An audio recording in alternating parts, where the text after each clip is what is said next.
नमस्कार दोस्तों, मैं भरत सिंह यादव देवी उमा देवी चैनल में आपका स्वागत है। दोस्तों, आज हम बात करेंगे मनुष्य को देव शक्ति कैसे प्राप्त होता है और मनुष्य इतना जल्दी ताकतवर, शक्तिमान, शक्तिशाली कैसे बनता है।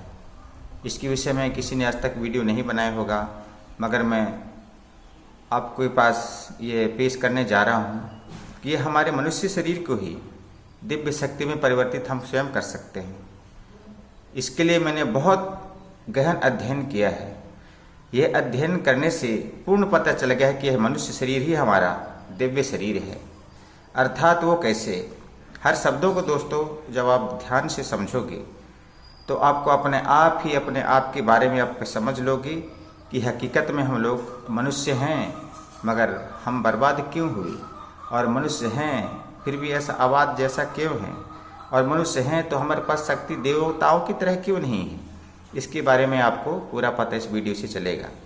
तो दोस्तों, सभी जो भी मेरे साधक लोग हैं, जो भी मेरे दोस्त हैं, यूट्यूबर लोग हैं, जो भी अगर ये मेरी वीडियो देखते होंगे तो आप स्वयं अपने आप को यह वीडियो के तहत जो भी बताई जा रही है उस प्रकार से आप करके देखिए। आपके औलाद, आपकी संतान और आप अपने आप में भी स्वयं शक्तिमान और दिव्य देवताओं की तरह शक्तिमान बन जाओगे, और तुम्हारे पास वही शक्तियाँ रहेगी जो शक्तियाँ देवताओं के पास थे। जो कहते थे वो होता था। जैसे अभी के समय में कहा जाता है, जैसे कि कोई साधु हो गया तो कहते नहीं, ये सत्यवादी है। वो क्यों हुआ और कैसे हुआ, उनका संस्कार कैसे होता है, तभी इस प्रकार से होता है। तो दोस्तों, इसमें एक ही चीज़ की आपको मैं प्रक्रिया शुरुआत में बताने जा रहा हूँ। आजकल हर माँ बाप को पता है कि जब बच्चे इस धरती पे पहली बार जब किसी माँ के आंचल में जब पैदा होके आता है तो अमृत रूपा परमेश्वर ने उसी दूध उसके लिए भोजन प्रदान करता है। मगर हमारे बुजुर्गों ने क्या करते हैं, दूध तो पिलाते ही हैं कि चलो भाई अमृत रूपा दूध है। परमात्मा ने उसके पास दिव्य देह शरीर धारण करता है, क्योंकि वह न्यू जीव आत्मा कहलाता है, नया आत्मा या नया जीव कहलाता है। अब लोग क्या करते हैं, जब बच्चे दूध पीते पीते जब अनाज खाने लग जाता है तो गलतियों से क्या कि कुलों की किसी भी कुल जाति का भेद मैं नहीं कर रहा हूँ इसमें। मैं सिर्फ एक मनुष्य होने के नाते, और मनुष्य सभी एक जाति धर्मों के बच्चों में ये चीज़ देखने को आता है कि अगर बच्चे दूध पीते हैं तो वहाँ तक अच्छी बात है, और जब जैसे भोजन करना उसको शुरुआत होती है तो वही भोजन से ही हमारे शरीर में जो दिव्य शक्तियाँ जो होती है, जो हम देह धारण के साथ जो हम स्वयं प्रकट, जो परमात्मा ने जो दिया हुआ शरीर है, उसके साथ जो हमारे कमियां वहीं से शुरुआत होती है। जब हम भोजन ग्रहण हमें कराया जाता है बचपना में, अगर मीठा भोजन हुआ, खीर हुआ, हलवा हुआ, मीठी चीज़ हुई, दूध दही हुआ, इन चीज़ें अगर जो ईश्वर ने दिया है हमारे इस मनुष्य समाज जाति को खाने पीने के लिए, उसी त्याग करके हमारे देहातों गाँव में, अक्सर शहरों में भी यही होता है कि बच्चा थोड़ा बड़ा हुआ उसे मांस मदिरा का सेवन कराना शुरू कर देते हैं। यानी छोटे जैसे माँ बाप अगर मांस मछली खा रहे हैं तो बच्चे को भी खिलाना शुरू कर देते हैं। ठीक वही दूषित भोजन ही उसके संस्कार को बिगाड़ता है, क्योंकि वह शरीर दिव्य शरीर है। मानव का शरीर बहुत बड़ा, 84 लाख योनियों में से मनुष्य ही एक अति उत्तम प्राणी माना जाता है, सर्वश्रेष्ठ प्राणी माना जाता है, जिसके पास चेतना है, बुद्धि है, मन है, विवेक है, सोच है, विचार है, हर एक प्रकार के दृष्टिकोण हैं। क्या चीज़ नहीं दिया। भगवान ने भी जब स्वयं कुछ करने आते हैं तो मनुष्य का ही रूप धारण करते हैं। तो आप इस बात से क्यों नहीं समझते कि जब भगवान मनुष्य धारणा अपना शरीर को मनुष्य अवतारित में अवतरित कर सकता है तो फिर हम आम मनुष्य होकर फिर हमारे पास ऐसा शक्ति क्यों नहीं है? शक्ति है, मगर सब आप लोगों में गलतियाँ होती हैं। आप लोगों में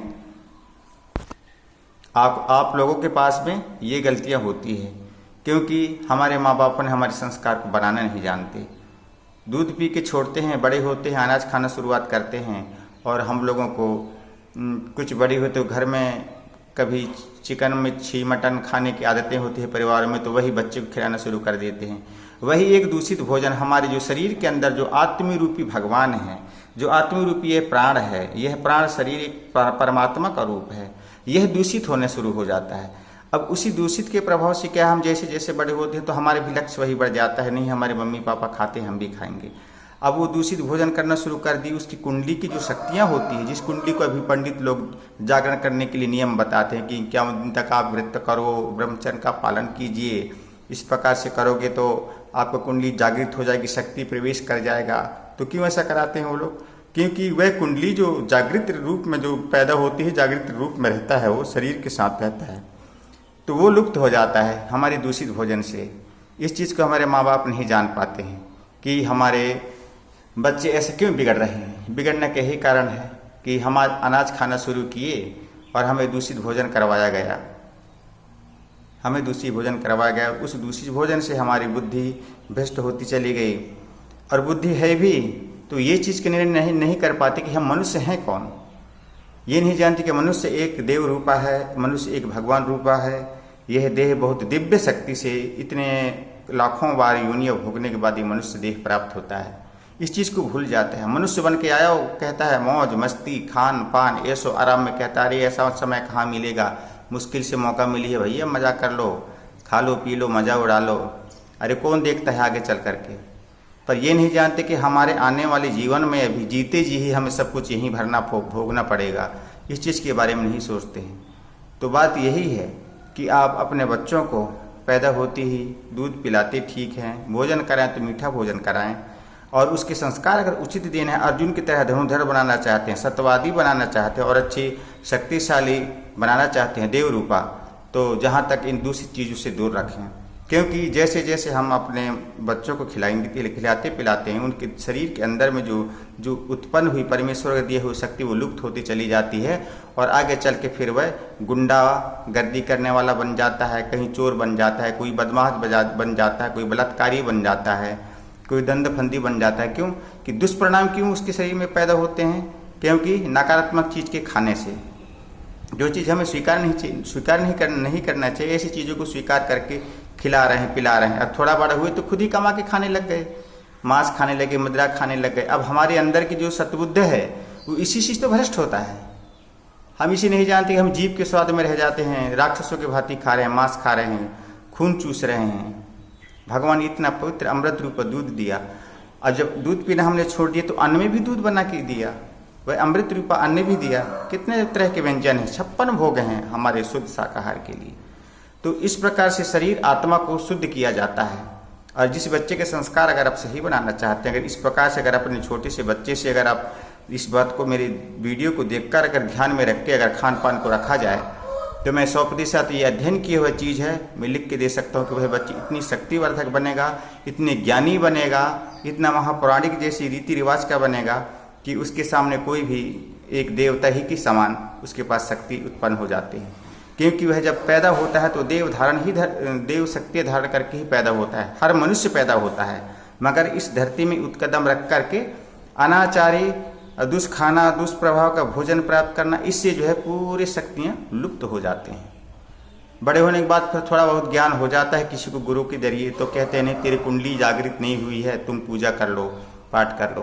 तो इसलिए कुंडली जागृत करने के लिए, फिर उसे पवित्रता करने के लिए, शरीर को अंदर से पवित्र करने के लिए उसे नियम बताए जाते हैं, व्रत बताए जाते हैं, उपासनाएं बताए जाते हैं, ताकि अंदर की पूरी कचरा इसका साफ हो जाए, ऐसा करके। तो इस प्रकार से दोस्तों अपने शरीर को दिव्य रूप धारण स्वयं कर सकते हो मनुष्य बनकर ही। मगर आप जो पाखंड की भांति आप ये सब कुछ खाते पीते चले आ रहे हो, घर में बोलो हमारे घर में बरकत नहीं हो रही है, भगवान के हम रोज़ पूजा करते हैं, भगवान के रोज दूध दीप दत्ती करते हैं, पर हमारे ईश्वर सुनता नहीं है, हमारे कौन सा गुनाह है। अब तुम ये अपने गुनाह को तुम खुद ही नहीं समझ पाते कि तुमने कौन सा गुनाह, तो यही कर रहे हो कि स्वयं के घर में तुम्हारे परिवार खा रहा है, तुम खुद खिला रहे हो, पिला रहे हो। शरीर आत्मा को, इस शरीर आत्मा को खुद दूषित कर दिए, खा करके पी करके, फिर उस जगह में ईश्वर कैसे निवास करेगा? और तुम चाहे रोते चिल्लाते रहो, भगवान कैसे सुनेगा तुम्हारा? इन सब बातों को ध्यान रखो। अच्छा व्रत करते हैं तो लोग क्यों फिर इन चीज़ों से दूर रहते कि नहीं हम व्रत हैं एक दिन के लिए, तो इस चीज़ को खान पान से दूर रहे। तुम एक दिन व्रत करो चाहे 100 दिन व्रत करो, अगर जब तक तुम्हारे शरीर अंदर से कचरा साफ नहीं करोगे, तब तक तुम्हारे शरीर में देव शक्ति नहीं आ सकता, और न ही दिव्य ज्ञान तुम्हें प्राप्त हो सकता। और जब इस प्रकार से शरीर आत्मा तुम्हारा पवित्र हो जाएगा, तुम क्या बन जाओगे? एक देवता, मनुष्य होते हुए देवरूपी बन जाओगे। और जो तुम्हें कहोगे वो दूसरे को वह बातें महसूस होगा, और तुम आने वाले भावी जीवन के बारे में किसी के बारे में बताना चाहोगे, सोचना चाहोगे, वह बराबर तुम्हें दिखाई देगा। तो आपको क्या बोलेंगे, नहीं वो बहुत बड़े योगी है, बहुत दिव्य शक्ति वाला है, उसके पास ये है। क्योंकि हमारे पास भगवान जन्म से ही देता है हर चीज़, मगर हम कुकर्म करने की वजह से, खान पान की वजह से सारी बुद्धि, ज्ञान, विद्या, शक्ति को सर्वनष्ट कर जाते हैं। अगर दोस्तों यह मेरे बताए हुए विचार, ये गहन अध्ययन किया हुआ चीज़ है, वेद में लिखा हुआ चीज़ है, शास्त्र में लिखा हुआ चीज़ है, इसके बाद भी मैं इसको अध्ययन किया। अध्ययन करने के पश्चात मैं आप लोगों के पास वीडियो यूट्यूब के जरिए मैं आपके पास तक पहुंचाने जा रहा हूँ। अगर जिस दोस्तों को, जिस महापुरुषों को अगर यह वीडियो अगर पसंद आए तो एक लाइक और सब्सक्राइब जरूर करना, ताकि अगला आने वाली यही ज्ञानवर्धक वीडियो आपको मिलेगी और आप मनुष्य बन के ही स्वयं देव रूप में प्राप्त हो सकते हो। धन्यवाद, नमस्कार।